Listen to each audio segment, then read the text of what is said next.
Good morning, everyone, and welcome. Today, we're diving into the fascinating world of monopolistic competition.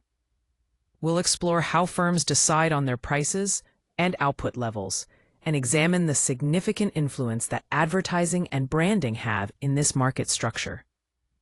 As you can see, this topic really captures the dynamic nature of markets where many competitors coexist, each trying to stand out. I'm excited to take you through these concepts and show you how they shape business strategies in real urban settings. In this module, we'll focus on three key learning goals. First, we'll develop a clear understanding of monopolistic competition, what it is, and how to identify it in different markets. Then, we'll explore how firms operating under this market structure make decisions about pricing and output, both in the short run and over the long term.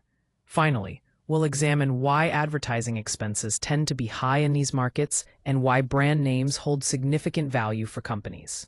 These objectives will help us grasp the unique characteristics and strategic behaviors within monopolistic competition. Here we see where monopolistic competition fits within the broader market structures. Starting with perfect competition, there are many firms offering identical products, and there are no barriers to entering the market. Moving to monopolistic competition, there are still many firms, but the key difference is product differentiation. Each firm offers something slightly unique, which gives them some market power. The barriers to entry here are low, making it fairly easy for new competitors to join.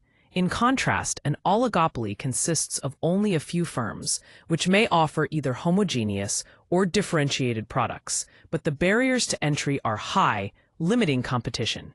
Finally, a monopoly is characterized by a single firm controlling the entire market with a unique product that has no close substitutes, and the barriers to entry are extremely high, effectively preventing any new competition. Understanding these differences helps clarify the unique position and challenges faced by firms in monopolistic competition.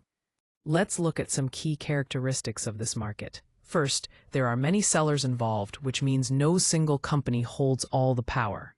This competition keeps things dynamic and fair. Second, the products offered are differentiated. Each seller tries to stand out by varying features, quality, or branding, making sure customers have diverse choices. Third, entry and exit from the market are relatively easy, so new businesses can join, and others can leave without major barriers.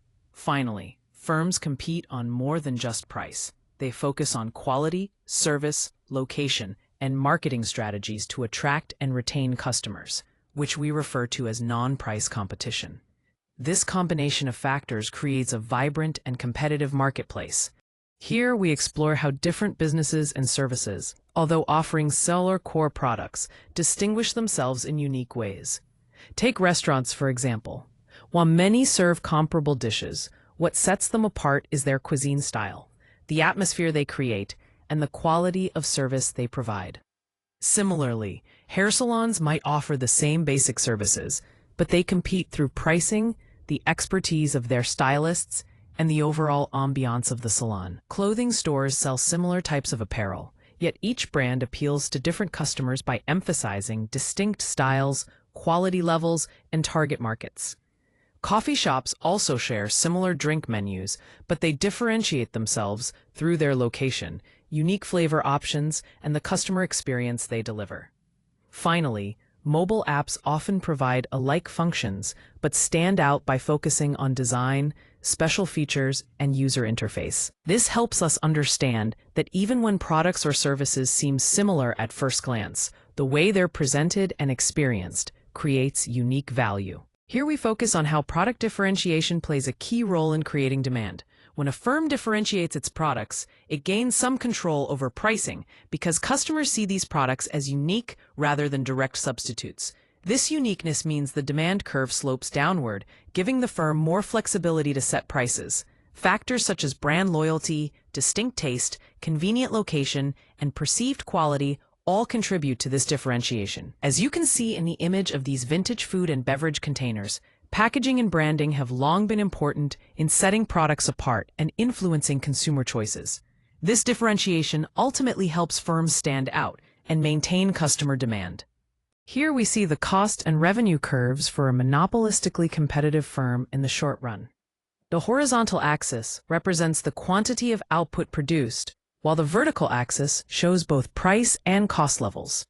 The demand curve slopes downward, indicating that as the firm increases output, the price it can charge decreases. Below demand, the marginal revenue curve lies even lower because each additional unit sold brings in less revenue than the price due to the downward sloping demand. The marginal cost curve slopes upward, reflecting increasing costs with more production. Finally, the average total cost curve shows the average cost per unit at each output level. The key decision the firm faces is to produce where marginal cost equals marginal revenue, which maximizes profit or minimizes loss. At this point, we can see the corresponding price on the demand curve, helping determine the short-run optimal output and price for the firm. Understanding these curves together is crucial for grasping how a monopolistically competitive firm balances costs, revenue, and pricing in the short term. Here we have a clear comparison between two important concepts in the short run: economic profit and economic loss. On the left, economic profit happens when the price a firm receives is higher than its average total cost. This means the firm is not only covering all its expenses, but also making extra money above and beyond those costs, including opportunity costs. It's a sign that the firm is doing well financially. On the right, economic loss occurs when the price falls below average total cost, but is still above average variable cost. In this situation, the firm is losing money overall, but because it covers variable costs, it might decide to keep operating in the short run rather than shutting down immediately. This highlights how firms weigh their costs and revenues carefully to decide whether to continue production when facing losses. Let's explore how entry and exit work in the long run. First, when firms in a market earn positive economic profits, this attracts new companies to enter. As more firms join, competition ramps up, increasing the overall market supply. Next, this increase in competition causes each existing firm's demand curve to shift inward, meaning their individual market share shrinks. As this happens, profits start to decline. Finally, firms that begin to experience losses will exit the market.